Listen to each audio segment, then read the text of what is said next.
সরাসরি দোয়ার মাধ্যমে যদি বিপ্লব হবে, দোয়ার মাধ্যমে যদি জান্নাতে যাইতে পারবেন, তাহলে প্রিয় নবী মুহাম্মদ রাসূলুল্লাহ সাল্লাল্লাহু আলাইহি ওয়াসাল্লামের চেয়ে পৃথিবীতে আর কোনো মুস্তাজাবাত দাওয়া আছে, আসবে?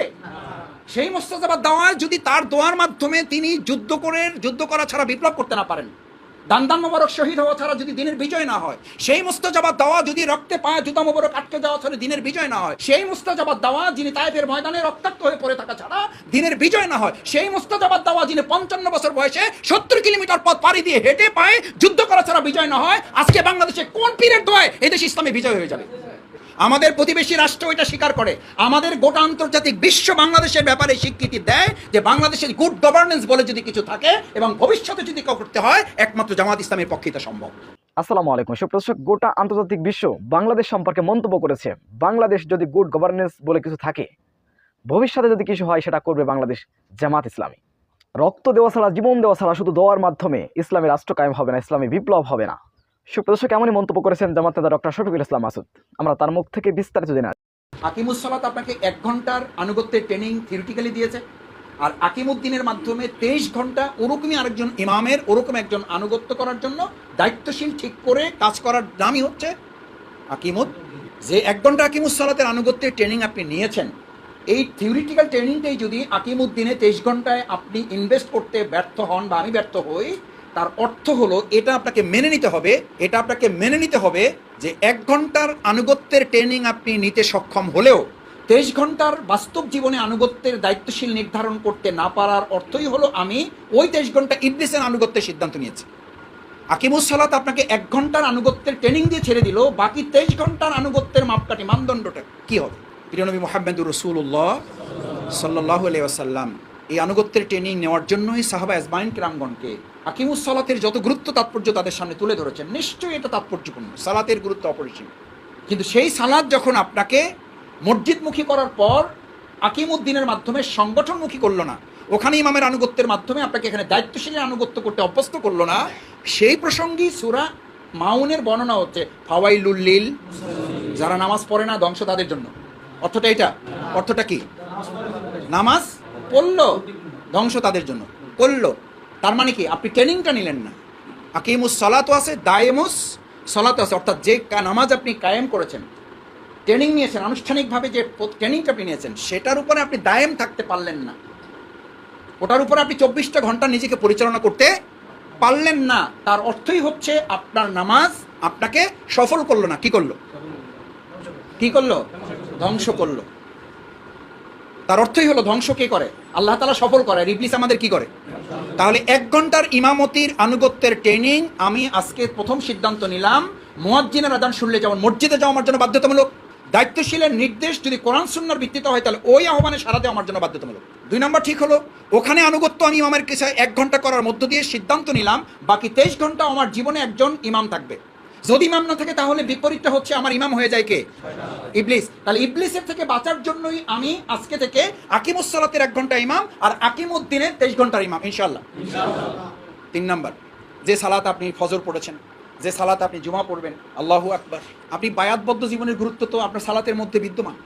আপনি যখন সালাতে প্রথম গিয়ে দাঁড়ান, আপনার প্রথম শর্ত হলো দুনিয়ার সমস্ত কিছু থেকে আপনাকে কি হয়ে যাওয়া? আলাদা হয়ে যাওয়া। এটা 5টা হক বলা হয় সালাতে। আমামা রব্বাহু, আপনি সালাতে দাঁড়ান না, আপনি কোথায় দাঁড়িয়েছেন? আল্লাহর কার সামনে? কেউ যদি আল্লাহর সাথে কথা বলতে চায় তাহলে সে যেন সালাতে দাঁড়ায়, কেউ যদি চায় আল্লাহ তার সাথে কথা বলুক তাহলে যেন তেলাওয়াতে বসে যায়। সুবহানাল্লাহ। অমুকে খোঁজ নেয় না, অমুকে আমাদের কোনো খবর নেয় না, অমুকে আমাদের দেখা করে না। আরে ভাই, যে আল্লাহ বলে দিয়েছেন তুমি চাইলে আমার সাথে কথা বলতে পারো, সেই রকম একজন রব, সেই রকম একজন প্রতিপালক, সেই রকম একজন সত্তা আমার জীবনে থাকার পর পৃথিবীর আর কে কথা বললো না, তাতে আমার কি যায় আসে? এটা কোনো অহংকারের কথা না। বিনয় থেকে আত্মতৃপ্তির ঢেকুর গেলবেন যে আমি তো চাইলেই কার সাথে কথা বলতে পারি। আপনারা পৃথিবীতে কার সাথে কথা না বললে মন খারাপ হওয়ার কথা।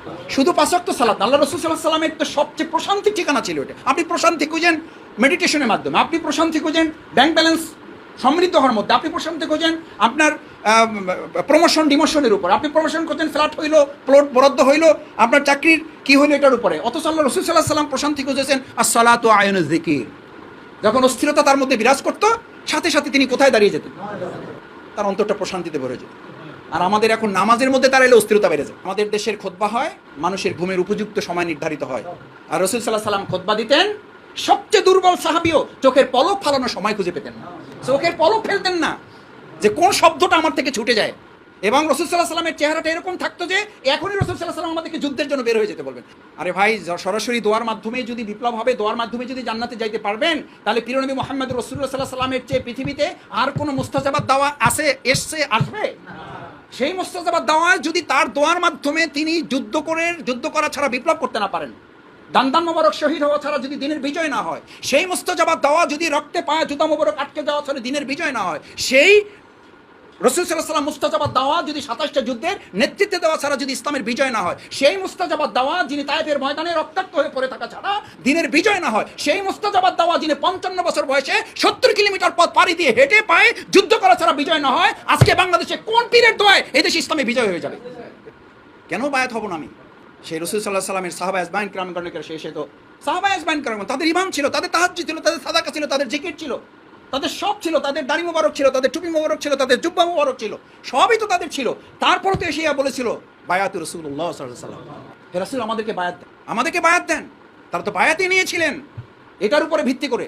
এরপর তাদের জীবনের শাহাদাতের তামান্না তারা উজ্জীবিত হয়েছে। আমি মাঝে মধ্যে বলি, ভাই কষ্ট নিয়েন না, ইমানই ছিল বায়াত। বায়াত ছাড়া ইমান না, ইমান ছাড়া বায়াত না, ইমানই তো বায়াত। আপনি ইমান মানেই তো আপনি বায়াত গ্রহণ করেছেন। সেই বালক, সেই বাদশাহ এবং সেই জাদুকরের গল্প, গল্প না, একটা হাদিস নাই, হাদিস আসহাবে উখদুদের হাদিস নাই, সেই বালক, সেই জাদুকর এবং সেই বাদশাহ শেষের অংশটুকু আপনি বলি। এখানে হাদিসটা আমার মাঝে মধ্যে আমি স্মরণ করার চেষ্টা করি, যেখানে রাসূল করিম সাল্লাল্লাহু আলাইহি সাল্লাম স্মরণ করেছেন। আমি এটা আমাদের টিসিটিএস এর ভাইদেরকে মাঝে মধ্যে বলি যে ভাই, এত টিসিটিএস আপনারা করেন। সেই বালককে জাদুকর স্মরণ করেছিল, তুমি যে ইমানের স্তরে এখন এসে পৌঁছিয়েছো, এখন তোমার জন্য সংবাদ হচ্ছে ওয়া ইন্নাকা সাতুবতালা। ইমানের দাবি হচ্ছে এখন তুমি পরীক্ষার মধ্যে সাতুবতালা, এবং দেরি হবে না, খুব তাড়াতাড়ি তুমি কিসের মধ্যে পড়ে যাবা? পরীক্ষার মধ্যে পড়ে যাবা। ইমান মানে পরীক্ষা। এরপরে শুধু তা বলা হয় নাই, সেই ছেলেকে যখন হত্যা করার জন্য বাদশা সিদ্ধান্ত দিল, আপনাদের মনে আছে? বাদশাকে তার আগে তো মন্ত্রীকে হত্যা করা হয়েছে, তারপরে উজির নাজির যাদের রোগ সারা হয়েছে তাদের সবাইকে ডাকা হয়েছে। শুধু তাদের বলা হয়েছে, দেখেন তারা কিন্তু ইমান গ্রহণ করার পর টিসিটিএস তো পরের কথা, এক ওয়াক্ত নামাজ পড়ারও কি পায়নি, এক ওয়াক্ত সালাতও তাদের জীবনে আদায় করার সুযোগ হয় নাই। সেই লোকটাকে তলোয়ারের মাঝখানে দাঁড় করিয়ে বলা হয়েছিল, হয় ইমান ছাড়ো নাহলে জীবন ছাড়ো। সুবহানাল্লাহ। এটা কি? এটা বায়াত। এই অঙ্গীকার তারা করেছিলেন, এই ওয়াদা তারা করেছিলেন, জীবন এনেছে জীবন চলে যাবে। করাত রেখে মাঝখানে বলা হয়েছিল, হয় ইমান ছাড়ো না হলে জীবন ছাড়ো, হয় ইমান নাহলে গর্দান, দুটো একসাথে থাকবে না। এখন কোনটা থাকবে? বায়াত। এই বায়াত তারা নিয়েছিলেন। মাঝখানে করাত রেখে দ্বিখণ্ডিত হয়ে পড়ে গেল, ইমান ছেড়েছে। সর্বশেষ সেই গোলামকে, এই বালকটাকে হত্যা করার জন্য নিয়ে আসা হলো। সে বলতে পারতো, দেখেন আমি এমনি নিরীহ প্রকৃতির লোক, আমি এমনি রোগটোক সারি মানুষের, আল্লাহ মানে কিছু খায় ক্ষমতা দিছে, চেষ্টা করি মানুষের কল্যাণের জন্য, এই সমাজ কল্যাণমূলক কাজের জন্যই আমার আপনি কি রাখা উচিত? জীবিত রাখা উচিত। আমাকে আপনি ইয়া করে নারামিষে এই সমস্ত জয়জামেলের মধ্যে আমি যাইতে চাই না, আপনি আপনার মতো থাকেন, আমি আমার মতো। সে নিজে তার শাহাদাতের রাস্তা দেখাই দিচ্ছে। সে বলল, বাদশা তুমি যদি আমাকে হত্যা করতে চাও এভাবে পারবে না। তাকে পাহাড়ে উঠাইছে, ও যারা পাহাড়ে উঠাই ধাক্কা দিয়ে ফালাই দেবে, হেরাই মরে গেছে। বালক চলে আসছে, জিজ্ঞেস করছে ঘটনা কি, বালক আসলো কি করে? সে জিজ্ঞেস করছে, এটা কার সিদ্ধান্ত? আল্লাহর ফয়সালা না হওয়া পর্যন্ত আমাকে আপনি মারান, আমার একটা পশমও আপনি আঘাত করতে পারবেন না। তো ওই বালকের ইমান আর আমাদের ইমান এক জায়গায় করা লাগবে না? আমরা এটা বলতে পারবো না যে মিছিলে আমাকে কিছু করতে পারবেন না, যদি আল্লাহর ফয়সালা না থাকে আমাকে আপনি রাজপথ থেকেও গ্রেফতার করতে পারবেন না। আল্লাহর ফয়সালা থাকলে ঘরের মধ্যে থেকেও আমাকে কেউ হেফাজত করতে পারবে না। This is Iman, this is বায়াত। এরপরে সেই বালক তো শিখিয়ে দিয়েছিল বাচ্চাকে, আমাকে যদি হত্যা করতে চাও তাহলে কি করো? শুলে চড়াও, শুলে চড়াইয়া আমার এই ডান পাশে তুমি তীর নিক্ষেপ করবা, এবং শুধু বলতে হবে বিসমিল্লাহি রব্বিল গোলাম, বিসমিল্লাহি রব্বিল গোলাম। এই গোলামের যে রব, তার নামে আমি তীরটা কি করলাম? তা আল্লাহ ওই গোলামের রব স্বীকার করলো না? এইটুকু। আর সে একটা কন্ডিশন দিয়েছিল, তার তো কাজ হলো দাওয়াতি কাজ করা। দেখেন, জীবন বাজি রেখে দাওয়াতি কাজ করা। আর আমাদের একটা আবহাওয়া গরম ছিল, তো এবার গণসংযোগটা তাপদাহের কারণে বাস্তবায়ন করা মন্তব্যের ঘরে দেখি বড় বড় থানা আমিররা সাইন করে লিখে দিয়েছেন, তাপদাহের কারণে আমাদের এবার গণসংযোগ পক্ষ যথাযথভাবে পালন করতে আমরা সক্ষম হই নাই। আল্লাহ আমাদের এই দুর্বলতা মাফ করুন। ওখানে লেখা আছে, এটা আমি পড়তেছি না, ওখানকার লেখা পড়তেছি। আর বালক তার ইমান সামনে রেখে সে বলছে যে শুধু এইটুকু করো যে সবাইকে ডাকবা, ডাইকা তারপরে আমারে হত্যা করবা। তো সব লোকের সামনে যখন বিসমিল্লাহি রব্বিল গোলাম বলে তীর ছুটছে, বালক এখানে হাত দিছে, শহীদ হয়েছেন। আর সাথে সাথে উপস্থিত লোকরা সবাই কলেমা লা ইলাহা ইল্লাল্লাহ বলে, একজন মারা গেছে আর লক্ষ ইমানদার তৈরি হয়ে গেছে। আলহামদুলিল্লাহ, বাংলাদেশ জামাত ইসলামীতে একজন মুজাহিদ, একজন নিজামী ভাইকে তারা শহীদ করেছে। লক্ষ লক্ষ নয়, কোটি জনতা জামাত ইসলামীর জন্য আগামীতে প্রস্তুত হয়ে গেছে। আলহামদুলিল্লাহ। বিসমিল্লাহি রব্বিল গোলাম। এরপরে তো কত মনে আছে যারা বাকি ছিল, এবার যারা ইমান আছে এবার তাদের পালা। এই সরকারও মনে করছিল যে মূল মাস্টার মাইন্ড যারা শেষ করে ফেলে জামাত কি হয়ে যাবে। ওই বাচ্চাও মনে করছিল মাস্টার মাইন্ড হলো এই বালক, এই বালকটারে যদি সাইজ করা যায় তাহলে শেষ, কিন্তু দেখলো যে এরা সাইজ করতে গিয়ে আরো বড় হয়ে গেছে। এই সরকারের পরিস্থিতি আলহামদুলিল্লাহ সেই দিকে গেছে না যায় নাই। তারা আমাদের নেতৃবৃন্দকে শহীদ করার মধ্য দিয়ে দেখলো যে পরিস্থিতি আরো, এখন সিদ্ধান্ত নিয়েছে আমাদের যেখানে যেভাবে পারে তারা শহীদ করবে। এই বাচ্চাও সিদ্ধান্ত নিল সিরিয়ালে নিয়ে আসেন, শুনতেছেন। এরপরে দেখেন এখানে হাদিসের ভাষাটা শুনে, হাত্তা জাআত ইমরাতুন ওয়া মা সাবিয়ুন লাহা। এরপরে সিরিয়াল যখন এরকম আগুনের গর্ত করা হলো, এই ইমানদারদেরকে একের পর এক ডাকা হলো। এরা কি নামাজ পড়ার টাইম পেয়েছে? এরা কি টিসি করছে? এরা টিএস করছে? মাওলানা সাইদি হুজুরের বক্তৃতা শোনার সুযোগ পাইছে? ইউটিউবে বক্তৃতা শুনে ইমান গরম করার টাইম পাইছে? কিছুই পায় না, শুধু ইমান আনছে আর আগুনের গর্তের সামনে তাদের লাইন দিয়ে দাঁড় করানো হয়েছে। হাদিসের কোনো বর্ণনা পাওয়া যায় পিছন থেকে দৌড়ে এসে আগুনে ঝাঁপ দেওয়ার জন্য প্রস্তুতি নিয়েছে, এই কারণে যে বাদশার মন পরিবর্তন হয়ে হয়তো সিদ্ধান্ত চেঞ্জ করবে, শাহাদাতে সময় পাবে না। আলহামদুলিল্লাহ, এটা বলে এই জন্য জামাত ইসলামী ছাত্র শিবিরের দৃশ্য আমার নিজের চোখে রাজশাহী বিশ্ববিদ্যালয়ে দেখার সুযোগ হয়েছে। এই দৃশ্য আমার নিজের চোখে দেখার সুযোগ হয়েছে। তার কেন্দ্রীয় সভাপতি গিয়ে সদস্যদেরকে সিরিয়াল করেছেন, আগামীকালকে মিছিল হবে, মিছিলের নেতৃত্বে এরা থাকবেন। অমুকে যদি গ্রেপ্তার হয়ে যান, অমুকে যদি আহত হয়ে যান, অমুকে যদি শহীদ হয়ে যান, তারপরে অমুক, তারপরে অমুক, তারপরে অমুক। এই সিরিয়াল করতে করতে যখন সামনে যাচ্ছে, পিছন থেকে 3-4 জন ভাই সামনে এসে হাজির হয়ে গেছে। বলছে তারপর যদি আর তালিকায় কারণ আর না আসে, এই কারণে আমি বাদ পড়ে যেতে পারি, আমার নামটা এখানে লেখেন। বাংলাদেশ জামাত ইসলামী ছাত্র শিবির আমার আপনার এই বক্তৃতা বিবৃতি আর টিসিটিএস এর উপরে টিকে নাই, এই সমস্ত ভাইদের ত্যাগ কোরবানি শাহাদাতের উপরে এই ইসলামী আন্দোলন টিকে আছে এবং টিকে থাকবে ইনশাআল্লাহ। আজকে এখানে আমি জানতে চাই, এখানে প্রতিযোগিতা হবে এইটা যে আমরা শহীদ হতে পারি না, আল্লাহর কবুল করবেন। কিন্তু আজকে এখানে যারা উপস্থিত আছে, আমরা এই প্রতিযোগিতাটা করতে চাই। এই থানায় যদি একজন কেউ রোকন হয়, প্রথম এই আমাদের উপস্থিতের মধ্যে প্রথম যদি কেউ রোকন হয়, সে হলাম আমি, সেই ভাই হাত জাগান যে সবার আগে যেই থানায় রোকন হবে, এরপরে সবার আগে সিরিয়াল, সে হলাম আমি। দেখি হাত জাগান ইনশাআল্লাহ। বাকি যারা হাত জাগান নাই তারা পুরো বছরের মধ্যে তো হবেন ইনশাআল্লাহ। আল্লাহ আমাদের হাতগুলো কবুল করুন। কি বলা হচ্ছে? হাত্তা জাআত ইমরাতুন ওয়া মাহা সাবিয়ুন লাহা। এরপরে এক মহিলা আসলো, বলে কি ওয়া মাহা, তার সাথে কে আছে? সাবিয়ুন, মানে একদম নবজাতক একটা সন্তান, এখনো কথা বলাই শিখে নাই। কথা না বলা সেই সন্তানের মায়াটা মহব্বতটা কেমন থাকে। এবার বাচ্চা সিদ্ধান্ত নিলে দুইটার একসাথে ফালায়ও না। দুইটার একসাথে ফালাইলে এটার মর্যাদা, এটা মায়া মহব্বতটা তারা টের পাবে না। আগে এর কোলের সন্তানটা ফালাও, এর কোলে সন্তানটাকে আগুনে ফেলাও, তাহলে মা বুঝতে পারবে ইমান কত বড় জিনিস আর ছেলের প্রতি মহব্বত কত বড় জিনিস। যারা নিজের কলিজার টুকরা সন্তান যখন ফেলে দেওয়া হবে, ইমানের এমন দৃঢ়তা, এমন ইখবাত, এমন সামাহাত, ধৈর্য ক্ষমতা তিনি দেখিয়েছিলেন, আল্লাহ তাআলা সাথে সাথে ওই সন্তানের মুখে কথা তুলে দিলেন। আলহামদুলিল্লাহ, এই দৃশ্যের অবতারণা বাংলাদেশ জামাত ইসলামীর ইতিহাসে করার সুযোগ আসছে না আসবে? আসছে। মীর কাসেম আলী ভাই শহীদ, তার পরিবার কাঁদতে কাঁদতে এসেছে, আর তিনি হাসতে হাসতে তাদেরকে বিদায় দিয়েছেন। তোমাদের সাথে এটা শেষ সাক্ষাৎ নয়, এটা এই দুনিয়ার একটা সাক্ষাৎ, তোমাদের সাথে মূলত সাক্ষাৎ হবে জান্নাতে। হাসতে হাসতে বিদায় দিয়েছে। শহীদ নিজামী ভাই তার সন্তানের কাছে আলাপ করেছেন, আমি কোন পোশাক পরে ফাঁসির মঞ্চে যাবো। এই গল্প আছে, কথোপকথন আছে এখন ইউটিউবে। শহীদ আব্দুল কাদের মোল্লা ভাই ফাঁসির মঞ্চে যাওয়ার আগের তার বিশ্রাম, তার প্রশান্ত আত্মা, তিনি একটু কফি খেয়েছেন, একটু খেজুর খেয়েছেন, কারারক্ষীকে দিয়েছেন। কারারক্ষী তো পাগল বনে যাওয়ার অবস্থা, যে তার আর 1 ঘন্টা পরে ফাঁসি হবে। সে বলে যে আমাকে একটু কফি দিও আর একটা খেজুর দিও, আমি কিছু সময় একটু রেস্ট নেবো, তারপর আমাকে সময় মতো ডেকে ফাঁসিতে নিয়ে যাবে। কথা বলার সুযোগ করে দিলেন। সে তার মাকে বলল, ওই বালক যার কথা বলতে আরো 2 বছর লাগার কথা, সে তখন কথা বলা শুরু করে দিল এবং কথা বলে বলল ফাকালা লাহা উম্মাহা। সে তার মাকে বলল, কি বলল? This is important, this is বায়াত, দিস ইজ এগ্রিমেন্ট, এই চুক্তি, এই সিদ্ধান্ত আপনাকেও এখান থেকে নিতে হবে। সে সিদ্ধান্ত নিয়ে বলল, ইয়া উম্মাহা ইসবিরি, হে আমার মা, কি করো? আহা, কলিজার টুকরা সন্তান মাকে ধৈর্য ধরতে বলতেছে। ইসবিরি, সবর করো, আর কি করো? ফা ইন্নিকি আলাল হক, তুমি দুশ্চিন্তা করবা না, তুমি এবং আমরা কিসের উপরে আছি? আলহামদুলিল্লাহ, আমরা হকের উপরে আছি। এই বিজয় আল্লাহ তাআলা ইতিমধ্যে দিয়েছেন, বাকি রাজনৈতিক বিজয় আল্লাহ আমাদেরকে দান করবেন ইনশাআল্লাহ। নৈতিক বিজয় আমাদের হয়ে গেছে। এই রাস্তায় বের হয়ে আপনি 5 জনকে সাথে এক টানা 5 জনকে পরপর সালাম দিবেন। আমি চ্যালেঞ্জ দিয়ে রাখলাম আপনাকে, পরপর 5 জনকে এক টানা সালাম দিবেন সামনের লোকেরা, এবং যাদেরকে সালাম দিয়েছেন এই লোকেরা মনে মনে ভাববে যে এই লোকটা কি করে জামাত। অফিসে যে লোকটা ঘুষ খায় না, ওখানকার সমস্ত অফিসের স্টাফরা আলোচনা করে এই লোকটা কি করে, জামাত ইসলামী করে। হক কথাটা যে ইমাম সাহেব মসজিদে বলে, ওই মুসল্লিদের আর বলে দেওয়ার দরকার নেই উনি জামাত ইসলামের রোকন না কর্মী। ওখানকার লোকেরা সিদ্ধান্ত নিয়ে নেয় এই লোকটা কি করে। ফ্ল্যাটে থাকে, সবাই বের হওয়ার সময় সালাম দেয়, সিকিউরিটির সাথে হাত মিলিয়ে কথা বলে। ওই সিকিউরিটি গার্ডরা প্রচার করে যে আমাদের এই ফ্ল্যাটে একজন স্যার থাকে, সম্ভবত উনি জামাত করে। কেন? উনি কি করে? শুধু সালাম দেয়। এই নৈতিক বিজয় আল্লাহ তাআলা আমাদেরকে দিয়েছেন না দেন না?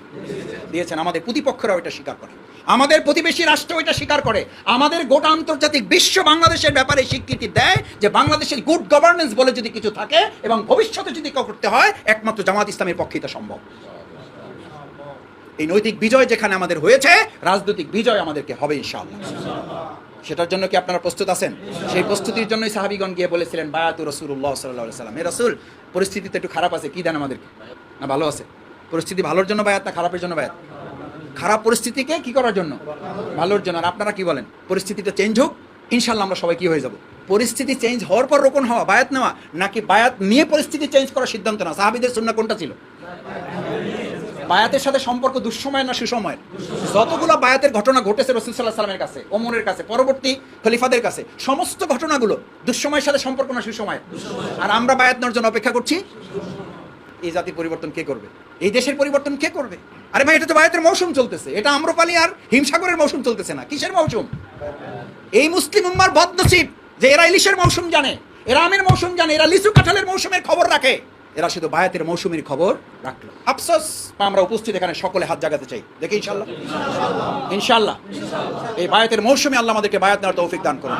বায়াতের মৌসুম মানে কি? এই দুঃসময় বায়াত নিয়ে এটাকে সুসময় পরিণত করার দায়িত্বই হচ্ছে ইমানের দাবি। এটা বায়াতের গুরুত্ব, এটা বায়াতের তাৎপর্য। আপনি তো বায়াত নিয়েছেন ভাই। আজকে সালাতুল জুমা আদায় করতে যাবেন, দাঁড়িয়ে যাবেন, এরপরে আপনারা কেউ একটু জামা টানলো, কেউ একটু কাপড় টানলো, কেউ সেটা খোটাও দিল, কেউ সেটা গুতাও দিল। আপনি বলুন ভাই একটু পরে, ঠিক আছে আমি একটু নামাজের মধ্যে আছি, বুঝেন না? এটা মনোযোগ, ঝামেলা করেন না। আমার রব্বাহু, আপনি দাঁড়াইছেন কার সামনে? আল্লাহর সামনে। আপনি তো এটা ডানে বামে করবেন না। এটা সালাতের শিক্ষা, আকিমুদ্দিনের শিক্ষা হচ্ছে আপনি সিদ্ধান্ত নিয়ে ফেলেছেন। নিয়ত করা মানে কি করা? সিদ্ধান্ত নিয়ে ফেলেছেন, এখন আপনাদের আর কেউ নড়াইতে পারবে না। ইন্নী ওয়াজ্জাহাতু ওয়াজহিয়া লিল্লাযী ফাতারাস সামাওয়াতি ওয়াল আরদা হানিফা। একনিষ্ঠভাবে আপনি সিদ্ধান্তটা নিয়েছেন, একনিষ্ঠভাবে, আপনাকে আর কেউ নড়াতে। এরকম সিদ্ধান্ত আজকে নিয়ে এখান থেকে বায়াতের জন্য আমরা বের হবো ইনশাআল্লাহ। আপনি যে সালাতে দাঁড়াইলেন, দাঁড়াইয়ে কি করছেন আজকে বলেন? আপনি তো ওখানে ডিক্লেয়ার করে আসছেন আল্লাহকে সামনে রেখে, আমার রব্বাহু, আর পিছনে ছিল কে? হযরত আজরাইল আলাইহিস সালাম। এটা রাসূল সাল্লাল্লাহু আলাইহি ওয়াসাল্লাম হাদিসের বর্ণনা আছে। সালাতে এমন ভাবে দাঁড়াও, আমার রব্বাহু ওয়া জাহরাল মালাকুল মাউত। নামাজের সময় আছে, এখন তো নাই। মালাকুল মাউত এখন তো নাই আপনার জন্য। এরকম আলোচনা তো আমি ঈদের ময়দানে করতে করতেই আমাদের সামনে একজন মুসল্লি ঢলে পড়েছে। ঈদের নামাজ পড়ে আমরা তার লাশ দাফন করেছি।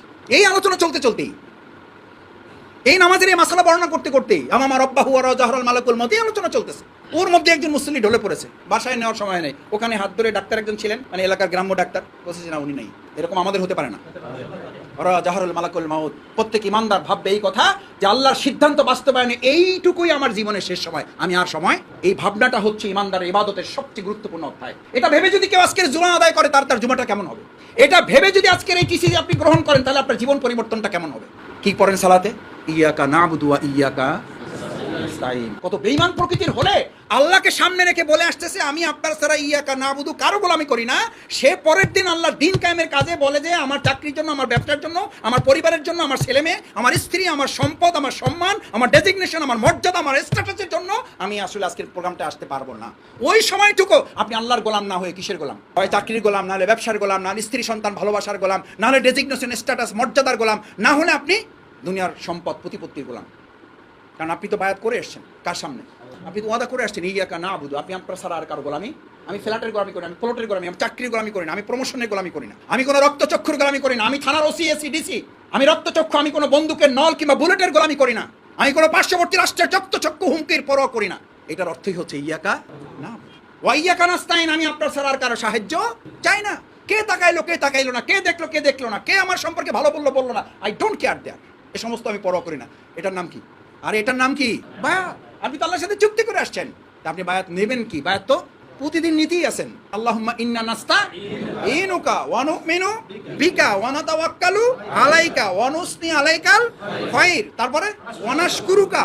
বাংলাদেশের একটা সংসদ চলে যেখানে শুধু আল্লাহর শুকরিয়া ছাড়া গোটা দুনিয়ারই শুকরিয়া হয়, শুধু আল্লাহরই শুকরিয়া সেখানে আদায় করা হয় না। অথচ এটা একটা মুসলিমদের সংসদ। দুনিয়ার সমস্ত অপদার্থ, অযোগ্য, অপদার্থ, মূর্খ মানুষগুলোকে, মৃত মানুষগুলোর নাম স্মরণ করে ঘন্টার পর ঘন্টা আমাদের টাকায়, আমাদের ট্যাক্সে ওই সংসদে মানুষের প্রশংসা করা হয়। অথচ আল্লাহর নাম নিয়ে একবার শুকরিয়া আদায় করার মতো একটা লোক ওখানে আছে বলে আমার মনে হয়। আল্লাহ আপনার শুকরিয়া আদায় করে, আপনার কৃতজ্ঞতা, আপনার প্রশংসা করা ছাড়া আর কিছুই আমরা করি। বাদ দেন ওদের কথা, আগে আমরা সামলাই।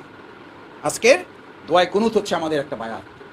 তাহলে এটা দাবি হচ্ছে আপনি নিজ দায়িত্বে এসে বলবেন যে ভাই আমার রিপোর্ট আছে, নাই, যা আছে, আমার বায়াত দরকার ভাই। পরিস্থিতি খারাপ, আমার বায়াত দরকার ভাই। রাসূল সাল্লাল্লাহু আলাইহি ওয়াসাল্লামের সাহাবীদের রক্তের বদলা নেওয়ার জন্য আমার বায়াত দরকার ভাই। রাসূল সাল্লাল্লাহু আলাইহি ওয়াসাল্লামের সাহাবীদের তামান্না উজ্জীবিত হওয়ার জন্য আমার বায়াত দরকার ভাই। বায়াত তো এই সমস্ত কারণে দরকার। আমার বায়াত দরকার আল্লাহ সন্তুষ্টির জন্য। লাকাদ রাদিয়াল্লাহু আনিল মুমিনিন, সমস্ত মুমিন না, মুমিনদের মধ্য থেকে আল্লাহ তাদের প্রতি সন্তুষ্ট। কাদের প্রতি? যে এই মুমিনদের মধ্য থেকে যারা কি নিয়েছিল, বায়াত নিয়েছিল। আপনি আল্লাহ আপনার প্রতি সন্তুষ্ট হোক, এটা তো আমরা কেউ চাই না।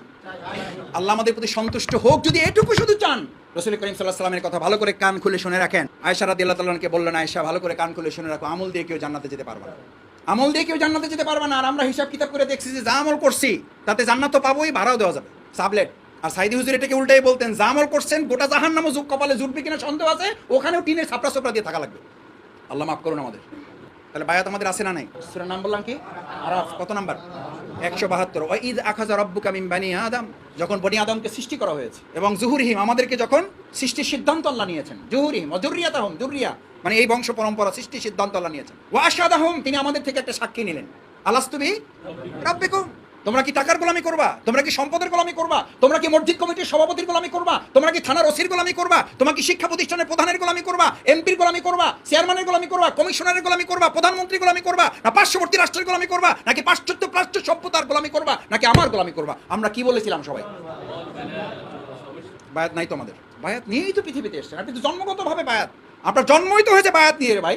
আলমে আরো রুহের জগতে আলা আনফুসিহিম, আলাদা করে না, মানে কালেকটিভলি না। সবাইকে আমি যেমন জিজ্ঞেস করেছি না যে সবাইকে রাজি আছেন, সবাই হাত জাগেছেন, ফাঁকে হয়তো দুই একজন হাত নামাই আছেন, আমরা হয়তো দেখি নাই। আল্লাহ তাআলা কালেকটিভলি জিজ্ঞেস করেন না, এইভাবে জিজ্ঞেস করেছেন। ইয়েস ইয়েস ইয়েস, ওকে ওকে, একদম ধরে ধরে পার্সোনালি এটা আমাদের কাছ থেকে কি নেওয়া হয়েছে, অঙ্গীকার, বায়াত, চুক্তি আমার সাথে কার হয়েছে? আলাস্তু বি রাব্বিকুম ক্বালু বালা। ইয়েস, আমি টাকার গোলামি করব না, আমি ফ্ল্যাটের গোলামি করব না, আমি প্লটের গোলামি করব না, আমি স্ত্রী সন্তান পুত্র পরিবারের ভালোবাসার গোলামি করব না। আমার সামনে এসে দাঁড়িয়ে গেলেও আমি তাদেরকে এই কথা বলবো যে তোমাদের সাথে আমার দুনিয়ার সম্পর্কটা যত মধুর, তার চেয়ে জান্নাতের সম্পর্কটা এর চেয়েও মধুর হবে। সূরা ইনশিকাক, সূরা ইনশিকাকের বর্ণনা, ফাসাওফা ইউহাসিবু হিসাবান ইয়াসীরা, 5 থেকে 13 নম্বর আয়াত পর্যন্ত। সেখানে আল্লাহ সুবহানাহু ওয়া তাআলা পরিষ্কার বর্ণনা করেন তাদের জন্য যে আমরা অতঃপর তাদেরকে এমন ভাবে আমরা করব যে তাদের প্রত্যেক পরিবারকে আমরা জান্নাতের জন্য বরাদ্দ করে দেবো। সুবহানাল্লাহ। দুনিয়াতে যারা আমরা একটু পরিবার থেকে কি থাকছি, একটু আলাদা থাকছি, একটু ভিন্ন থাকতে হয়েছে, একটু জেলখানায় থাকতে হয়েছে, একটু আমাদেরকে, এরকম লোকদেরকে আল্লাহ তাআলা সেদিন বলবেন যে তোমরা দুনিয়ায় যে একটু সময় কম দিতে পারছো, আমি তোমাদেরকে এই কারণে ইন্নাহু কানা ফি আহলিহি মাসরুরা, যারা দুনিয়ায় পরিবারকে সময় দিতে পারে নাই, আমি আল্লাহ তাআলা পুরো পরিবারটাকে জান্নাতে অন্তর্ভুক্ত করে দেবো। আল্লাহ, জান্নাতে গিয়ে যদি আমি আমার 20 বছর আগের মৃত স্ত্রীকে দেখতে পাই, জান্নাতে গিয়ে যদি আমি আমার 100 বছর আগে আমার বাবার মৃত বাবাকে আমি দেখতে পাই, আমার 50 বছর আগে মৃত মাকে যদি আমি গিয়ে আমার সামনে দেখতে পাই, আল্লাহু আকবার। এই জন্য এটাকে আনন্দের সময় বলেছেন, ইন্নাহু কানা ফি আহলিহি মাসরুরা, আমি আনন্দ চিত্তে তাদেরকে এক জায়গায় জান্নাতে করে দেবো। দেখেন এই কথাই শেষটা, তারপরে আল্লাহ তাআলা আরেকটা কথা খুব সতর্ক করে বলেছেন, আর যারা দুনিয়ার এই সময়টা দিতে পারে নাই, পরিবারকে সময়টা দিয়েছে, স্ত্রী সন্তান তাদের মন জোগাইয়ে চলাটাকেই তাদের জীবনে টার্গেট তারা করেছে, এই টার্গেটওয়ালা ব্যক্তিদেরকে আল্লাহ তাআলা এটা বললেন, তোমরা তো দুনিয়ার জীবনই এটা করেছো, সুতরাং দুনিয়ার জীবনে যেহেতু এটা করেছো, আগের কথা বলা হয়েছে ওয়াইয়ান কলিবু, তাদেরকে ফিরিয়ে নিয়ে আসা হবে ইলা আহলিহি মাসরুর, আনন্দ চিত্তে, ইন্নাহু কানা ফি আহলিহি মাসরুর, যেহেতু তারা দুনিয়াতেই আনন্দ চিত্তে কাটায় আসছে, সুতরাং তাদের শাস্তিটা দেখেন, ওয়াইয়াসলা সাইরা ইন্নাহু কানা ফি আহলিহি মাসরুরা, তাদেরকে জাহান্নামে ফেলা হবে। এবং এই কথা বলা হবে অপরচ্ছদে এতটুকু যে তোমরা আল্লাহর দ্বীনের জন্য সময় ব্যয় করতে পারো নাই, স্ত্রী পুত্র পরিবার সন্তানকে আলাদা করে, সুতরাং আজকে তাদের থেকে বিচ্ছিন্ন করে তোমাদেরকে কোথায় ফেলানো হলো? তাহলে আল্লাহর সাথে আমাদের চুক্তি আছে তো? ইনশাআল্লাহ আমরা কি রাজি আছি? আল্লাহ সুবহানাহু ওয়া তাআলার কাছে প্রত্যাশা ব্যক্ত করি, এখানে লাস্ট সেন্টেন্সটা এই আয়াতেরই, আনতাকুলা ইয়াউমাল কিয়ামাতি ইন্না কুন্না আন হাযা গাফিলিন, আনতাকুলা ইয়াউমাল কিয়ামা, কিয়ামতের দিন তোমরা একে অপরকে দোষারোপ করবা, কিন্তু এটা সেদিন গ্রহণযোগ্য। ইয়াউমাল কিয়ামাতি ইন্না কুন্না আন হাযা গাফিলিন, তোমরা এটা বলবা যে আমি তো এই বিষয়ে জানতাম না, আমি তো গাফিল ছিলাম, আমাকে কেউ স্মরণ করায় নাই, এই জন্য আমি আগে এমন অবস্থায় স্মরণ করাইছি। কখন? আলমে আরো, আমরা যখন কিসের জগতে? রুহের জগতে। পারা যাবে ইনশাআল্লাহ। প্রস্তুতিগত বিষয় আমি আশা করি যে আলোচনা হয়েছে, সেই জন্য শুধু 3টা পয়েন্ট বলবো। 1, আমরা সিদ্ধান্ত নিলাম আজকে। সিদ্ধান্ত নিলে কি হবে? এটা আল্লাহ তাআলা কবুল করে ফেলবেন যদি অন্তর থেকে সিদ্ধান্ত নেন। সাহাবীগণ সিদ্ধান্ত নিয়েছেন, বিছানায় শহীদ হয়েছেন, শাহাদাতের মর্যাদা পেয়েছেন, না পান নাই। আজকে রুকনিয়াতের বায়াতের সিদ্ধান্ত নিলাম অন্তর থেকে, আল্লাহ তাআলা এই অবস্থায় যদি আমাদের মৃত্যুবরণ করেন, তাহলে বায়াতের মর্যাদার আমাদের আল্লাহ তাআলা শামিল করবেন ইনশাআল্লাহ। 2 হতে সিলেবাস শেষ করা সহ আমাদের প্রস্তুতিটা আমরা সম্পন্ন করবো ইনশাআল্লাহ। পারা যাবে ইনশাআল্লাহ। 3 নাম্বার হচ্ছে ময়দানে আমরা ভূমিকা পালন করব। আমি ইউনিট সভাপতি, আমি সেক্রেটারি, আমি ওয়ার্ডে আসি, যে যেখানে আসি, আমরা ময়দানি তৎপরতার সাথে সম্পৃক্ত হয়ে আমলে জিন্দিগিটার পরিবর্তনের মধ্য দিয়ে আমার ব্যক্তি জীবনকে আমি পরিবর্তন করব। আল্লাহ তাআলা আমাদের কবুল করুন, সকলে বলুন আমিন। আসসালামু আলাইকুম ওয়া রাহমাতুল্লাহি ওয়া বারাকাতুহু। সুপ্রদর্শক, জামাত নেতা ডক্টর শফিকুল ইসলাম মাসুদের এই বক্তব্যটি আপনারা কিভাবে দেখছেন? অবশ্যই আপনাদের মূল্যবান মন্তব্য কমেন্ট বক্সে জানাবেন। সবসময় সত্য নির্ভেজাল তথ্য পেতে স্বাধীন বাংলা ইউটিউব চ্যানেলটি সাবস্ক্রাইব করে আমাদের সাথে থাকুন। আসসালামু আলাইকুম ওয়া রাহমাতুল্লাহি ওয়া বারাকাতুহু।